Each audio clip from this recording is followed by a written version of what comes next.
C'est un projet, ça fait 3 ans, je travaillé pendant 3 ans dessus. Je voulais être certain que les gens puissent être inspirés de ça. Dans mes entreprises, on a des missions qui est d'inspirer le plus de gens possible à se libérer financièrement grâce à l'investissement immobilier. Puis quand j'ai décidé de commencer ce projet-là, le but ultime, c'était d'inspirer les gens juste à changer leur vie puis à avancer dans la bonne direction pour atteindre la vie de leurs rêves. Puis c'est ce qui a fait que ça a été long parce qu'à travers mon histoire, j'essaie d'inspirer les gens qui viennent de milieux peut-être un petit peu plus défavorisés à croire en eux, à voir grand, puis à avancer vers leurs rêves le plus possible. Le côté bum, bien, revenait souvent. Puis pour moi, bien, ça sonnait des cloches à ce que il y a des choses qui se disaient qui n'étaient pas tout à fait la vérité. Donc, ce que j'ai décidé de faire, c'est de remettre ça en perspective, puis d'aller tout écrire ce qui était vrai, ce qui s'est vraiment passé dans ma vie. Donc, je commence à 4 ans, quand mes parents se sont séparés. Le petit gars de solution qui a 4 ans, qui trouve déjà des solutions à ses problèmes. Puis ensuite de ça, tout le parcours qui a mené à ce que j'ai fait des mauvais choix dans la vie. Puis le parcours aussi qui a mené à ce que j'ai décidé de reprendre ma vie en main, puis d'avancer vers la vie de mes rêves, dans le fond.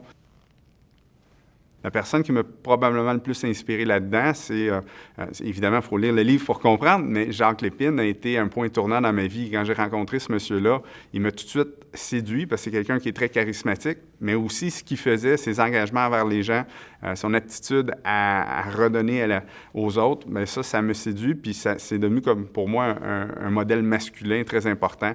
Donc, à partir de là, bien, M. Lépine est devenu mon mentor, puis c'est à partir de ses enseignements à lui que le gros changement s'est opéré. Assis dans mon camion de Nissan Titan, je sors le téléphone de ma poche.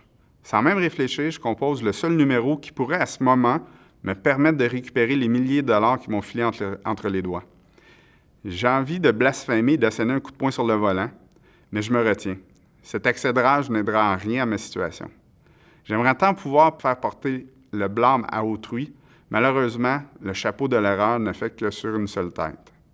Malgré un picotement désagréable au creux de l'abdomen, je me sens quand même calme pour un gars qui vient de perdre un revenu de 12 000 $ par mois. Je pourrais me mettre en boule et pleurnicher sur mon sort désastreux. À la place, j'ai déjà échafaudé mon plan pour récupérer la somme. Je refuse que ma première acquisition, à titre d'investisseur immobilier, se transforme en fiasco. Bien, moi, je suis tombé en amour avec les livres très jeune. Étant victime d'intimidation à l'école, bien, la seule place où je me sentais bien, c'était dans ma chambre avec un livre.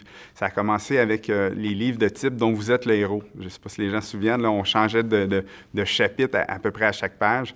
Fait que j'ai commencé ça là, puis aujourd'hui, je vous dirais que j'ai un livre dans ma voiture, un livre au bureau, puis j'ai toujours 4 ou 5 livres comme ça d'ouverts. Là, j'ai commencé à essayer avec les applications numériques, mais il n'y a rien qui remplace le papier puis l'impression.